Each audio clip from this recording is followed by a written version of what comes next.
Captain Midnight.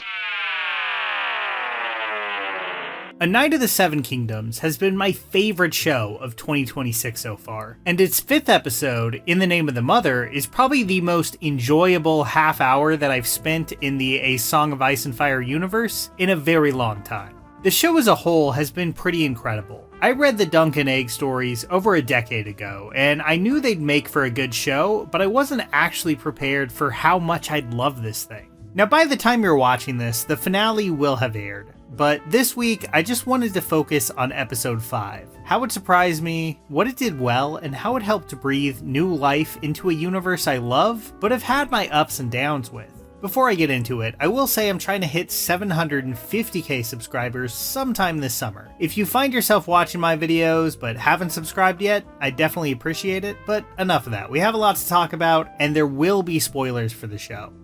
I'll start by saying this, Sir Duncan the Tall is the best. I know the Game of Thrones universe has this reputation for being dark and cynical. I've even seen the word nihilistic thrown around online, but I've never really agreed with this. The new show inspired me to go back and read the first book, something I had not done since 2011. And I think there's a lot of heroism and good people trying their best to be found there. I'd forgotten how much I love Book Jon Snow, who I think fits that mold completely, and is much more interesting there, as a struggling younger character, with more emotional range than Kit Harington's 3 or 4 facial expressions could really manage. But okay, now I'm getting sidetracked and taking potshots at actors. But I think one thing that makes people believe this about Game of Thrones is that the price of being a truly noble and honorable person is extremely high. It's not that there's no point in doing the right thing, or that doing the right thing doesn't matter in the grand scheme of it all. It's that in a world so compromised by deceit, hypocrisy, and cruelty, actually doing it is hard. And those who are willing to take that stand rarely come out unscathed. And that's where we find Dunk here. They're in a potential fight to the death. And, you know, Team Dunk does have some things going for them. Namely that Baelor Targaryen, who joined his side in one of the series' best scenes, can't be attacked by the Kingsguard. But that doesn't mean the odds are really in their favor. I mean, Raymond Fossaway doesn't even have armor. But when the battle begins, Dunk is the one that freezes. I think it's a great moment. He sits on his horse, poised to charge ahead, only now realizing just how far out of his depth he might be. He's found himself in this insane situation thanks to defending Tansel. But we get a clear picture here that, like, overall, doing so is the only reason he has a chance at coming out on top. When he finally does move forward, startled and late, his horse having to begin the charge for him, he gets absolutely annihilated by a lance basically immediately. If he had actually competed, the tourney lance would have splintered instead of tearing through him, but the end result probably would have been what he'd most feared. Dunk would have lost everything, what meager few things he owned, and wandered away worse off than ever. It's only because the stakes have risen so incredibly high that he's forced to dig deep, push himself harder than he ever has before, and come out on top. He pays a heavy price in this fight. He's stabbed an absurd number of times, almost loses an eye, and is indirectly responsible for a few deaths, including a potentially great king and a good man. But if Dunk hadn't done the right thing and put his life on the line, I don't see him winning a traditional jousting tournament. Like I said, he would have lost everything and maybe ended up in a debtor's prison. Trying to be an honorable knight was a double-edged sword, but it also put him on a completely new path, taking the first steps to becoming something much greater. You know, someone worth mentioning almost 100 years later. But before we get to that heroic rise, there's the extended flashback sequence after he gets knocked off his horse. Now, I had kind of been dreading this going into the episode. The website The Vulture even wrote a piece last year headlined "Death to the Penultimate Flashback Episode," chronicling just how common of a tactic this has become in TV storytelling. You take something like Ozark Season 1, which isn't a perfect example because it's actually the 7th episode of the 10, but it's an episode that really annoyed me, where the show slows to a crawl for an hour to flash back 10 years instead of continuing the forward momentum. It can feel unnecessary and kind of inelegantly constructed, often stalling out a show in an unsatisfying way. Even a Night of the Seven Kingdoms showrunner, Ira Parker, has been a little defensive about the move, saying, "I hate that I've had to do a flashback at this point when everybody just wants the battle, but we had to. But I do think it stands on its own, and I do think it's fun to see Dunk like that. I do think it adds a lot to the story, and it adds to the ending of episode 5 as well." And you know what? I think he's absolutely 100% right. When the flashback started, I was not sold. Seeing a young Dunk talk to a dying soldier was compelling, but was there any reason to put it here? Anyone watching the show at this point could infer that Dunk had a rough childhood, and this wasn't part of the novella either. But as it went on, I think the flashback more than earned its keep. We see Dunk's friendship with Rafe, another kid from Flea Bottom, a lot more cynical than he is. Her murder at the hands of the City Watch isn't surprising, but it is effective and tragic. What's more is what they do with Sir Arlen of Pennytree. Arlen was a flawed man.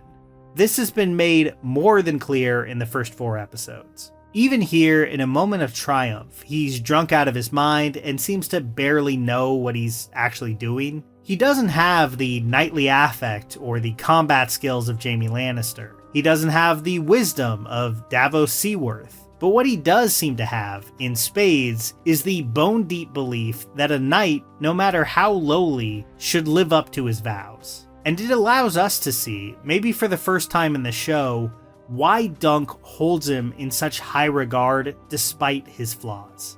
Arlen is not calculating or pragmatic. He seems like kind of an impulsive wanderer. But he wants to approach everything from an honorable place, and that's more than can be said for most of the knights we've met in this world.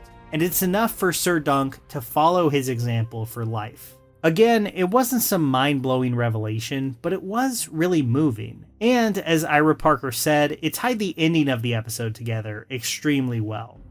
I think it's also this backstory that demonstrates why Dunk feels so hurt by Egg's true identity. When he first meets Egg, at the end, Dunk asks him if he's an orphan. Egg doesn't lie exactly, but he doesn't have to.